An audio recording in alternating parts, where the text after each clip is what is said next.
would be the most happiest. It depends on the age and time as well. It could be the day of my release, right? Or after 8 years inside, the first day I come out, it's the happiest moment. But actually, it's not lah, because it's my most scariest moment. How am I going to face the world? So I won't say it's not total happiness. I think one of the biggest event was when I hold my first baby lah. I was incarcerated 8 years in jail when I was 18 years old, right? And I got 18 strokes of the cane. Everything 8, 8, 8. So, and then after 8 years, I was released, and life kind of took a different turn because in the past I was a youth at risk. I was in gangs. I was in 9 gangs before. I was involved in a lot of gang fights. My friend was murdered on the street, right? And eventually I took revenge, infused by values that were corrupted or really deformed lah, in a way. Primarily influenced by not my parents, not my teachers, not my brother, but mostly it was influenced by Indian movies, right? Where 90% of the time it's the end of the movie is revenge, right? And no matter how good a guy is, he has to fight to win. So you can kind of get the influence and get involved in more fights. And my friend died. So we were 19 years old. In Little India, he was ambushed, he was killed. I was there. When I was young, normal kid, but didn't have a very good family. In terms of like we are a poor family. My parents were never really there for me. They had to work hard. They didn't really study far enough in their life, so they didn't really get a good job. And so communication breakdown. We didn't have good relationship. They don't know what's happening in my life. And so I started to rely on friends, started to do sidetrack a bit and lose focus in my studies. My favorite year in school was secondary 3. I love secondary 3 so much. I was in the class for 3 years, right? Fail, and third time also fail lah, So 3 years in the same class. Eventually my principal was kind enough. She allowed me to go N levels, but even then I gave up. Teachers don't have that extra edge that they are doing today, like counseling, social emotional learning. Last time was just teaching, primarily teaching. So we don't even have counselors in school. So there's no one who even asked me the question like, what do I want to be when I grow up? Nobody have even asked me the question. So there's no aspirations, there's no purpose in life. All I know is just go study law. I don't even know why I need to go school, right? So these are the things that I went through with. No real guidance, no mentorship, no coach in life. And that's why now I focus a lot on coaching young people, mentoring them, because I feel that they need the help lah. In prison, when I first was incarcerated, right, my gang friends were still with me. And I was still like, laissez-faire, like, just chill lah, no worries, my friends are with me. There was one point of time they isolated me, right? And that was what that creeped me out. I was like, wow, I'm really lonely right now. And I feel desperate, I feel isolated, and I started crying. I was like, in the most, lowest point of my time. And I don't know what to do about it. So it was then something triggered in me and told me, wake up. You have to wake up. When I saw my friends, I go back to my old thing again because I need to put up. Even though deep inside I was thinking like, hey, I need to change, but outside I cannot show them what. I cannot go and cry to them and say I want to change what, right? They will laugh at me. And that eventually get me to think about studying in prison and finding a way to bring back respect for my family. And I found education was one of the best ways to do it. So I started to pick up my education in school, in prison, started to pick up my studies there, and I did my N levels, O levels, A levels in prison, became top student, and I get SMU, Singapore Management University, to come in and interview me and give me a scholarship to start off to study. I did my double majors in psychology and human resources. And then came out after that, I graduated in UK with masters in business.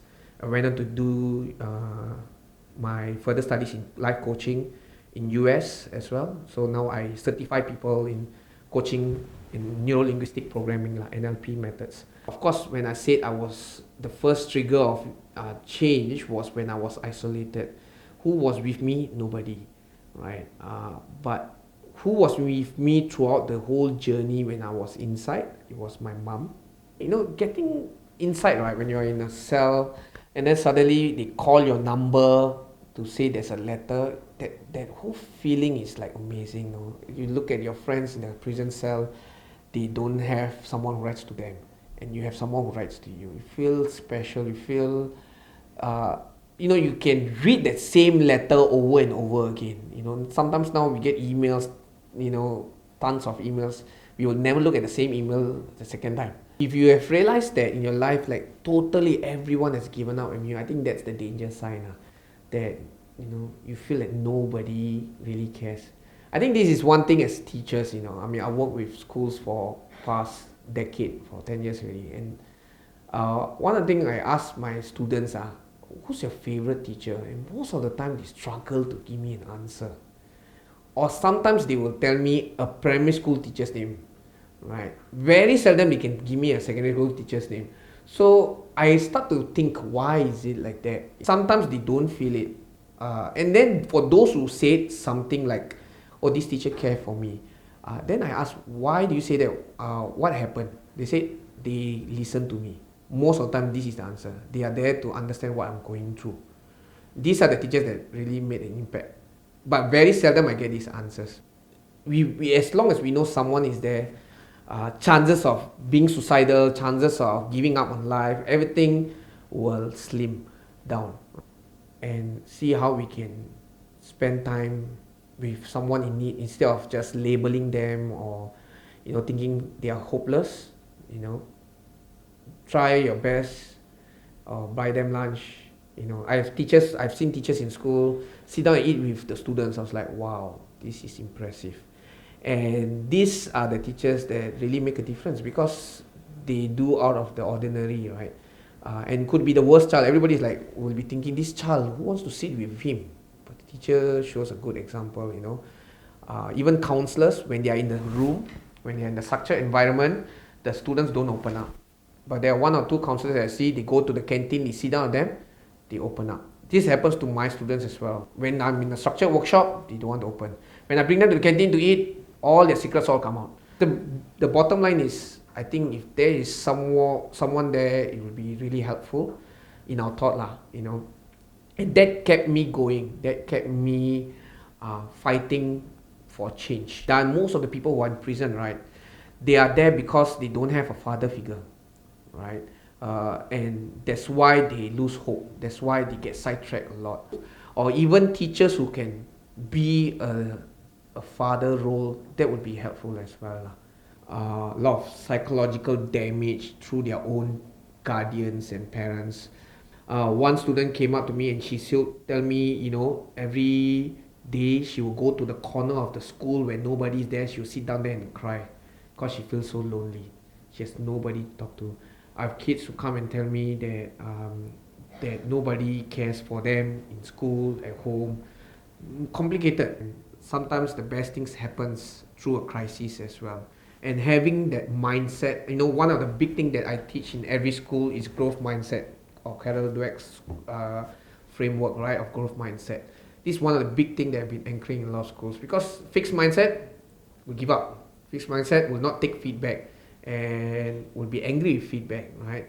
But growth mindset will keep going, keep doing, keep strategizing, and think and accept failures, embrace failure. So this is what made me a different person, because of the growth mindset that I had, and that's why I want to instill that in every child that I see. I think what they need is really, if they can, try to go, take the courage and ask someone to coach them, ask someone to mentor them, ask someone to say, hey, can you be my mentor, or can you help me grow, can you be a support to me? But I'll do certain games, right, that for example, I have, like, let's say we play this game called Blow Wind Blow, where they all in a big circle and then they all have to run. If, like, let's say blow those who are wearing white socks, those who are white socks have to run.